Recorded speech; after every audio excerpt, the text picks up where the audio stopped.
So I'm Andrew Grieve. I'm the CEO of Zenabis Global, and I've been in this position about 3 months. Zenabis is a company that is the product of the amalgamation between Bevo Agro, which is a listed company. It was listed for the last 18 years. It was in the business of propagation and floral production at 53 acres of greenhouse.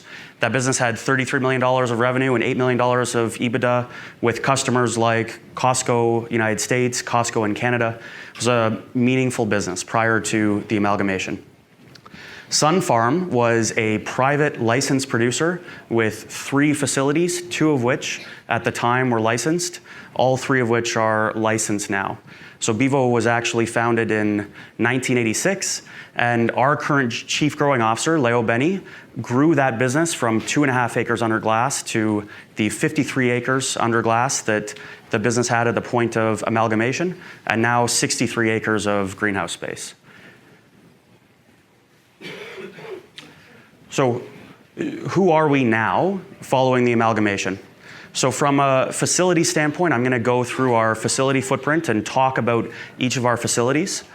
But one of the key components of our business is our cultivation expertise. So the cultivation expertise actually came from Leo and his family.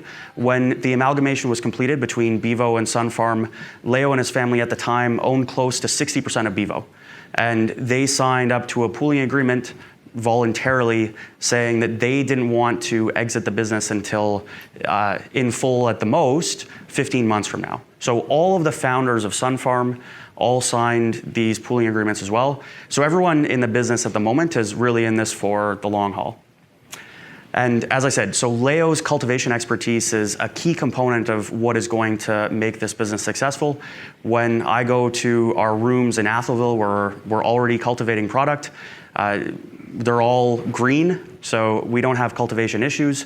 And in fact, we're making great strides with every single harvest.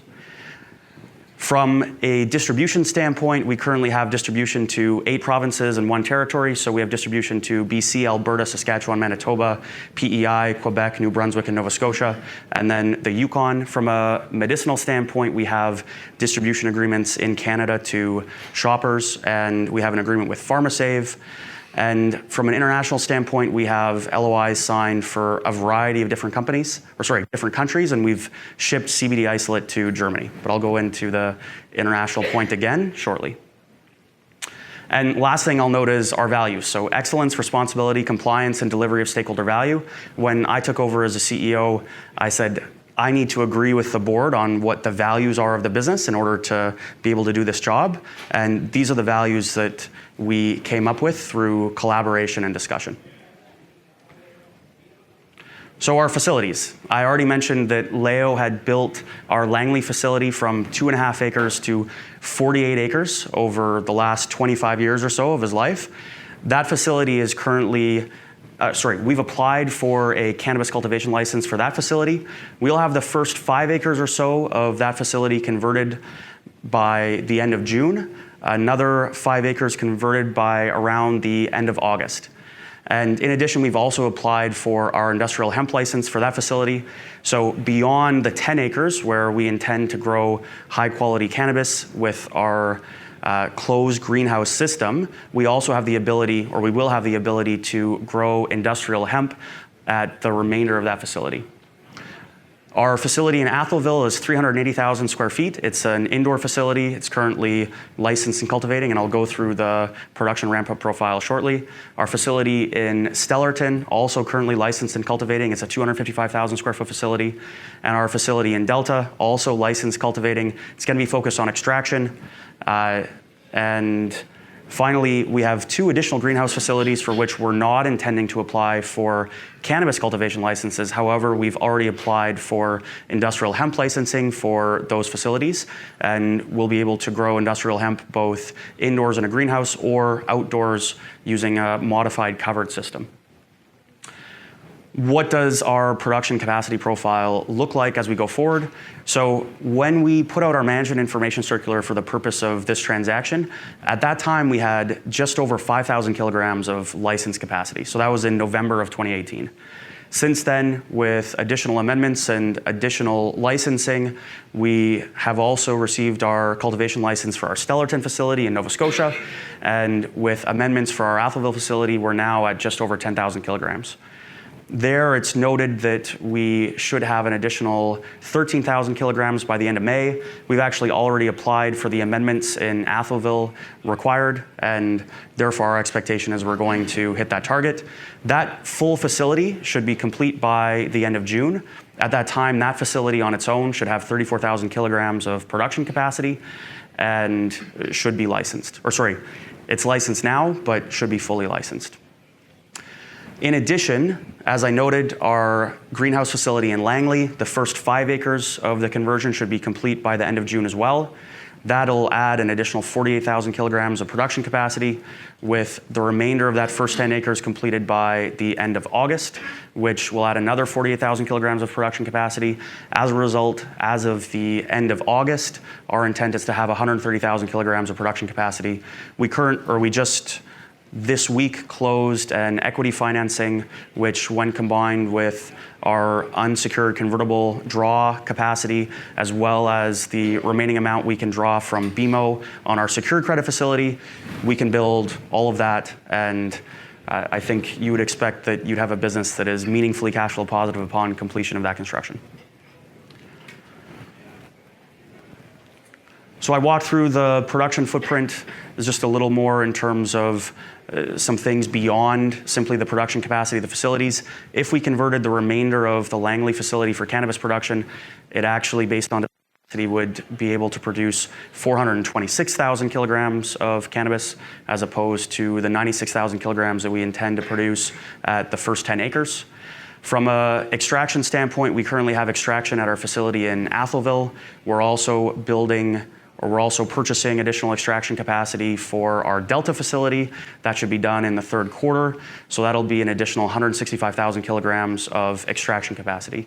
I noted previously our intent to have industrial hemp cultivation licenses at our 3 greenhouse facilities, and therefore you can see the need for the additional extraction capacity.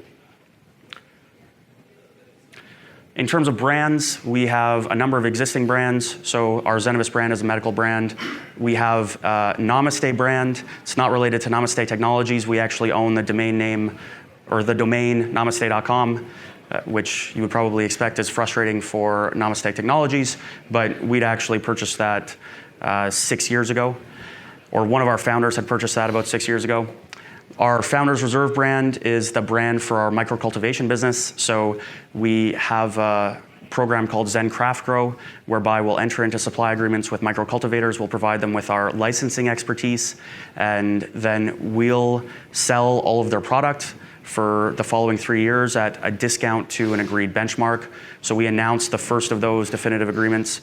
That first micro-cultivator is currently going through the licensing process and has been making quite rapid progress given the assistance we've been providing from a licensing standpoint. And finally, our Blazery brand will be announced on Monday. So we'll be launching our pre-roll products, or I believe our pre-roll products will actually be in the store as of Monday. Blazery will be a high THC focused brand that will be selling not just pre-rolls, but also some additional strains that we've managed to acquire in the recent past that are high THC content strains that were very popular on the prior gray market. Current and near-term products, so of course we have dried flower, of course we have pre-rolls. We received our oil sales license at our Atholville facility last month, so we will have gel caps. We will have oil droppers until October of 2019 when those are no longer legal, and then we will have sublingual sprays. Long term, of course, we'll have beverage and edible products. We're applying a partnership approach to development of beverages and edibles rather than applying an approach where we need to own all of the products. So our Stellarton facility, for example, we have 255,000 square feet of licensed space there, but there's no requirement for us to focus on cultivation at that facility. And therefore, you'll see a significant amount of processing as well as third-party manufacturing, where we can provide space to a third party. We can provide them with their supply of cannabis, and they can produce the product that they want, and then we can sell that product for them. So it is a fantastic approach that will allow more people to have their products in a licensed facility or made at a licensed facility, and then end up with those products on the shelves. A quick example of that is we acquired our 51% stake in our kombucha partner back in January. So we acquired an existing brand that has distribution in Alberta of kombucha. We've then taken that product nationally, a non-THC, non-CBD kombucha product, so significantly increased their distribution of their non-THC, non-CBD product, and then we will be launching that product in a THC and CBD form as soon as practical, and we'll complete the processing of that in our Stellarton facility. In terms of domestic partnerships and distribution channels, I already noted the 8 provinces, 1 territory, Shoppers, and PharmaSave. Continue on. Okay. If it's an emergency, they'll let us know. Awesome. In terms of growing international distribution, so I mentioned that we have existing LOIs for distribution. So we have 3 for Europe, one of which is into Germany, where we already sold CBD isolate to Pharmaco. Those guys are fantastic. If no one knows, or if you don't know something about Pharmaco, you should look them up. They're going to be incredibly successful. And then we have a Malta agreement whereby we'll be able to distribute to the remainder of Europe through Malta. And we also have a distribution relationship with a distributor for a couple of other countries in Europe. In Latin America and Central America, we have an LOI for distribution into Panama upon legalization, and then into Paraguay as well. In terms of management, as I mentioned, I'm the CEO, and my background actually was in investment banking in the military. So previous to this, We have an alarm which is being investigated. Please stand by for further instructions. okay. So I previously ran an investment banking business that I built myself with 2 partners after I worked for Macquarie, which was the largest Australian investment bank. And over the last 9 years, advised on more than $20 billion of infrastructure transactions for clients such as the Canada Pension Plan Investment Board, the Public Service Pension Plan of Canada, and others. As part of putting that business together, we also completed 18 principal investments on the private side over time. And then as I put together this transaction, my firm invested close to $5 million of our own capital. And as a result of that, the board of directors and the founders asked if I would come on as the CEO. I mentioned Leo, of course, our Chief Growing Officer. He's an incredibly committed individual who has amazing expertise in cultivation. Mike Smith, our Chief Financial Officer, he actually starts as our CFO on May the 14th. He was previously the CFO for Sun Select when they completed their transaction with Canopy. And so he has some excellent relationships that are very valuable from our perspective. David Luncor is in the room close to the back, right back there. He's our Chief Revenue Officer. He previously worked at International Herbs, which was the leading fresh herb distribution company in Canada. They were number 1 or 2 in most SKUs across this country. Absolutely fantastic retail experience and great relationships with retailers across the country. Mike McGinty, our Chief Administrative Officer, he actually worked with me in the military, so he was my instructor at Joint Command Staff College, and he was previously a Lieutenant Colonel in the British Army. He was actually an attack aviation helicopter regiment commander in Iraq and in Afghanistan, and did 2 tours on the ground in Northern Ireland. And finally, John Kondratsky is our Chief Operating Officer. He has more than 25 years experience in pharmaceutical and is bringing a pharmaceutical approach to all of our operations. A couple of things from an alignment standpoint. I don't get paid a salary. I don't get paid a short-term incentive plan. The only way I can get paid is to the extent we achieve more than about $96 million of EBITDA in 2020. And we also need to have a share price above about $4.90 per share. So it's a dual trigger requirement. And it's not a binary thing whereby there's a certain bonus amount that I receive if we earn above that hurdle. Instead, it's an earn-in above that. So if we earned $96 million plus $1, then I'd essentially make nothing because I'd get my share of the dollar only. So the other thing that I mentioned previously is that from an alignment standpoint, the largest shareholders also signed up to a voluntary pooling agreement. Because we didn't actually complete this transaction with an agent, we completed the amalgamation on our own. I actually raised $78 million privately in order to complete the amalgamation. We didn't actually need to sign up to a lockup imposed by any agents, but instead we signed up to a voluntary pooling agreement because 9 of the top 12 shareholders were very confident that we were going to achieve success over the long term. So in terms of highlights, I think the highlights were fairly clear. We're actually a business comprised of individuals who have historical expertise in executing on transactions, executing on a vision. We've been very successful at ramping up our production profile quickly, and we are on time and on budget from a construction standpoint at all of our facilities. We have a regulatory affairs team that has already licensed 3 facilities, has completed a significant number of licensing amendments over time at those facilities. We have a fantastic strategy when it comes to distribution and great relationships with our existing provincial counterparties and with all of our international counterparties as we move forward and expand internationally. Rather than continue talking, it would be great if people had some questions. Yes? Hold on, wait. They're recording this, so use the mic. How long is the share lockup for? The pooling agreement is over a period of 15 months, but it's gradual. So over the first 3 months, anyone who had signed up to the pooling agreement would have released 1% of their shares each month, and then the remainder is essentially straight line over the 12 months following.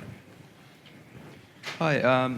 So just to confirm, you guys have both the cultivation and the processing licenses? Sorry, I'm actually... oh, sorry. Yeah. So you guys have both the cultivation and the processing license, is that right? Yeah, so our Atholville facility, we have a cultivation license, processing license, and oil sales license at our... and general sales license as well. At our Stellarton facility, we have cultivation license, but we'll have a processing license shortly as well. And our Delta facility, we have a cultivation license, processing license, and sales license.